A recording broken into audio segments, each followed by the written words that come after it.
Good morning, everyone. Listen, this is Tea Time with the Diva. Grab your tea, grab your coffee, because we're going to get into it. This tea time, yet again, okay? I'm about over this story, but you know what? It's a topic, so we got to talk about it. This tea time is dedicated to Carlee Russell, her family, and this whole situation. And really, it's dedicated to the chief of police out there in Hoover, Alabama.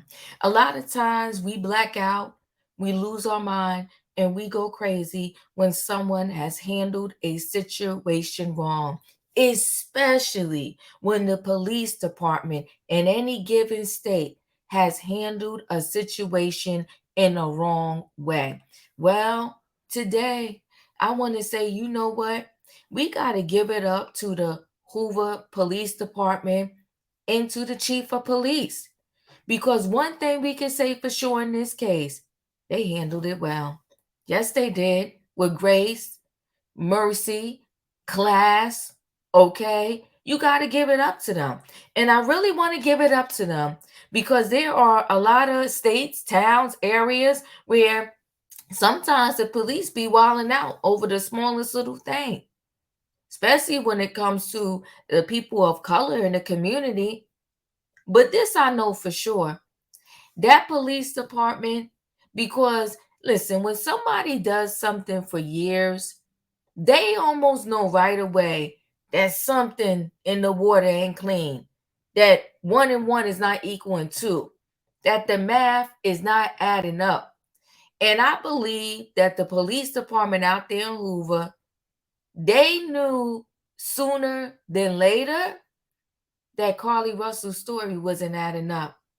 But instead of getting on the news and being sensational, like most people want to do now, because everybody wants to go viral and be seen everywhere on every news outlet acting a fool. Instead, the Hoover Police Department, it was calm. It was cool. They didn't let nobody see their cards ahead of time, okay? They did the Kenny Rogers song. They knew when to hold them. They knew when to fold them. And listen, they ain't walking away and they not running. They just letting Carlee and her family know, we see you. We see you. So we're going to give y'all the opportunity to step up, step forward, and say and do the right thing. And looky, what happened the other day? Carlee talking about, I lied. It's a hoax. Nobody helped me. It was all me. Uh, Girl, do you think the police department is dumb, stupid, or both? Okay? They already know you couldn't have pulled this off by yourself. They know someone helped you. And yet again, they're patiently awaiting for you to show up, turn yourself in with your lawyer for some questioning. And trust me, you will never outsmart a professional that has been doing this for years. By the time they finish questioning you, we're going to have news conference number 29 for them stating, Carlee just told us so and so helped them out. Now listen, guys, this Carlee story also has everybody in this huge debate on what should be her consequences. Well, first of all, really to talk about what should be her consequences, we got to see what the police department can actually charge her with. Now, this we do know. We know that if her job wanted to press charges for theft, they probably could, because it came out that she stole from the job. Now, all the other little details on what the police can actually charge her with, lying is one of them at the very least. And I don't think that the law takes very kindly to you lying to an officer. Now, listen, guys, we're going to get more into this story and y'all could chat with me. A lot of times, too, I will say this, people like to debate. Well, the reason why she shouldn't get this much time or she maybe should do no time is because people out there, they rob, kill, and steal, and they don't get that much time. a lot of times with those individuals, now not all of them, so don't be like diva, diva, diva. A lot of times with those individuals, a lot of them are found not guilty sometimes, right? And then a lot of them actually plead guilty, okay? And so in Carlee's case, we know that she said, listen, it was a hoax. I lied. Now, at the very least, she should owe some fines, some money. But I think to teach her a lesson, to let her know this ain't no joke, she should do a little bit of time, 30 days, 60 days, 90 days, something. And then in addition to that, she should have to clean the highways, get your jumper, sweatpants on or something, clean the highways for a whole 365 days. And she gonna have the time because now, because she want the lie, she did this little hoax. I don't know who's gonna hire her. I don't know where she's gonna be able to work. Young girl, 25, and cause you didn't know how to control your emotions over whatever it was you was and was not going through, you destroyed your whole life and your career. And I'm praying that she gets a recovery moment because she deserves it. And when I say she deserves it, listen, we all make mistakes. She just happened to make a big public mistake. Now we're going to get more into this story, guys, right after this.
Now, guys, I'm going to go ahead and share this screen with y'all.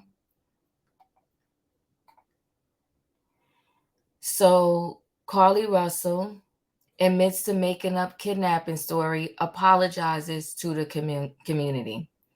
Now, Carlee Russell's kidnapping story is a fictional one. She's now fessing up to it all being a big fat lie. And she also apologizing to the community that rallied to search for her. Russell's attorney, Emery Anthony, released a statement to Hoover PD, and a police chief read it Monday during a news conference. In part, Anthony's letter says, "My client has given me permission to make the following statement on her behalf. There was no kidnapping on Thursday, July 13, 2023. You know what's ironic? You know, a lot of people say the 13th. Remember that movie Friday the 13th? They say 13 is an unlucky number. Well, she did it to herself because she chose, out of all the days in the world, she decided that she was going to do this on the 13th day of the month. And it proved to be a nightmare for her. My client did not see a baby on the side of the road. You don't say. Okay. He continues, my client did not leave the Hoover area when she was identified as a missing person. Where was she? My client didn't have any help. Sure, she didn't. This was a single act. I don't believe that. My client was not with anyone or not at a hotel with anyone. Time will tell. My client apologizes for her actions, asks for prayers for Carlee as she addresses her issues and attempts to move forward, and asks for forgiveness. Here's the thing. When she reappeared, she wasn't disheveled. She wasn't dirty. She didn't appear to look like a person who was living in the woods or in the streets for 48 hours. So where was she? Y'all saying she wasn't at a hotel. Well, I don't believe that she was outside for 48 hours either. She just seems like she's not that type of chick that would have been outside somewhere for 48 hours. And I'm saying that also because there was a search party looking for her. So she definitely didn't stay in the woods. Where was she? Carlee, you got to tell us. You got to let us know what's good. And if you wasn't at a hotel, then where were you? Because you couldn't have stayed in your car because your car was left on the side of the road.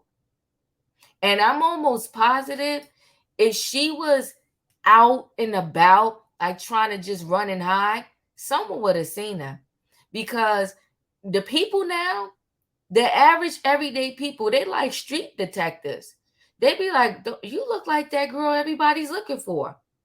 Somebody helped her, and we're going to find out who soon enough. I'm going to be patient. Just like she came forward and said it was a hoax, she's going to soon have to probably come out her mouth and say who helped her. Russell's attorney did not elaborate further in his remarks about a possible motive for her fabrication. He is, however, meeting with Hoover Police Department alongside his client to discuss next steps. Unclear if charges are going to be filed. I think they're probably going to file some type of charges. Hoover PD says it's deferring to the Jefferson County District Attorney's Office on that front.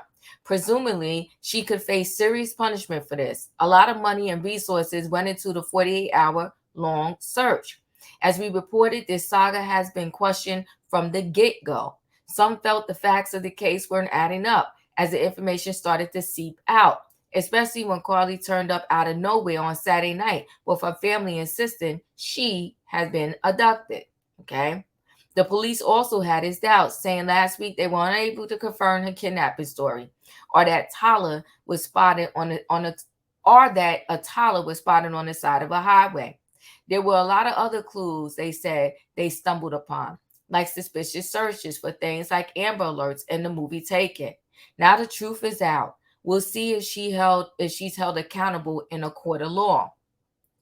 I think, unfortunately, she probably is going to be held accountable. Like I said, nobody knows exactly yet what particular charges she may be charged with, but I don't think they're just going to let her slide, so to speak. I think that when she comes in with her attorney, she may plead the fifth on a lot of questions that they have for her. Because I truly believe, and y'all let me know your thoughts, I truly believe somebody helped her. Somebody helped her. She was not a G.I. Jane, for all of you that may have watched that movie. I don't think she just slid it down the road and all of that. And I don't think she had enough stuff with her, or I could be wrong. Maybe she had a whole survival kit in her trunk that we don't know about, or in her car that we don't know about, that she took with her. I don't think she had enough food to just be out there on her own for 48 hours. The hospital didn't say anything about her being dehydrated, having just evidence that her skin or whatever was like a person that was just out and about 48 hours on their own. Somebody was giving her food. Somebody gave her shelter. Somebody helped her. And whoever you are, maybe you should speak up yourself before they have to go out there and find you. And they may know who you are already. And they're just waiting for all of y'all to tell the truth. Like they waited for her to come out and say this whole thing was a hoax. Listen, guys, chat with me in the comments. And when I get an opportunity, I will chat back. But whatever you do, because we love this saying when people are wrong, give it up to the Hoover Police Department, because they did the darn thing. And they handled this entire situation extremely well. Listen, guys, chat with me in the comments, and when I get an opportunity, I will chat back. If you're not a subscriber, subscribe. Hit the notification bell so that every time I upload a video, you will be notified. If you are a subscriber, welcome back, and thanks for watching. Everybody hit that like button, and I'll see you on the next video.